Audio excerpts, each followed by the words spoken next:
All right, Avery, here is run 2 Bromley. Avery run 2 Bromley.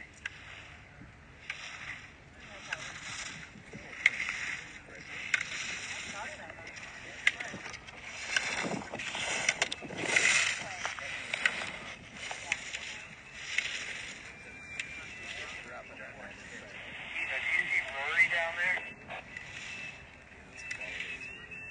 Avery Levy is on deck, behind the hole behind her. I just did. I don't know where she went. She's right back. She'll make it.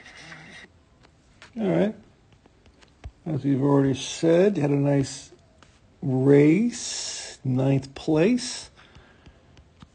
Overall, you're 12th on this run. You know, it's going to be kind of similar. A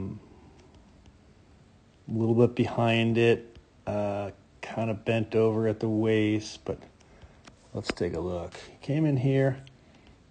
Now here's one that we're not as bent over, and a pretty good turn until just moved to the inside and lost the downhill ski.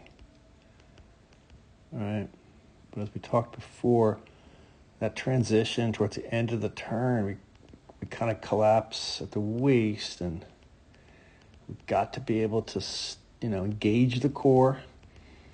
We get low, and I don't know if this is because you want to feel like you're low, like a racer, aerodynamic, but we get low by getting our feet out from underneath us.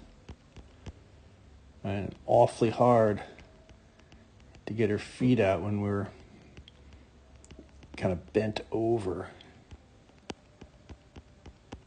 Right. So let's stand a little taller, gauge the core. All right. You need to bring a little more turn shape back. Give yourself more room above, because it's going to be a lot of the turn below the gate. All right. And let's not collapse the waist, particularly at the end of the turn through that transition.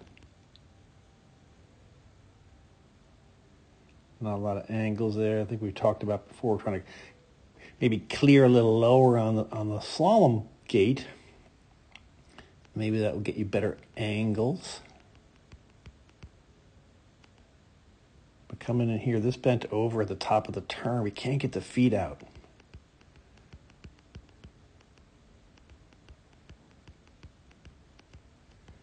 And where this bent over the top of the turn, the hips really never move forward. We got to get the hips over the boots at the top of the turn.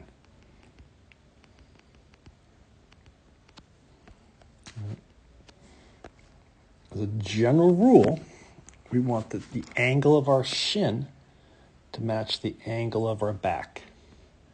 So we don't have a lot of ankle flexion here. This is one issue. Kind of like that, right? We want to have them a little bit more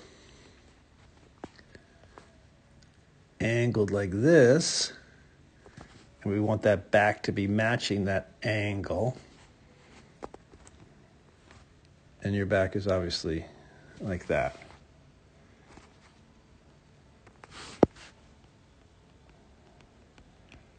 So with that being that bent over, hard to get the feet out from underneath us, hard to pressure the outside ski. And so you're going to see some sliding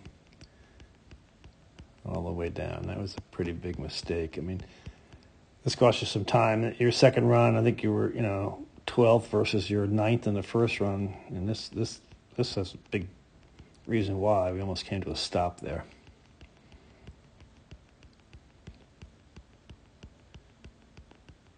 All right, so let's think about rolling bull skis up, high edge angle, top of the turn, press against that outside ski, engage the core, bring more turn shape back to the pole, and let's not collapse or bend over at the waist in the transition and through beginning and throughout some of the turns. As we saw, we're looking to get the same angle out of our shins and back. So we need a little more ankle flexion. Pull the feet back. Don't bend over as much.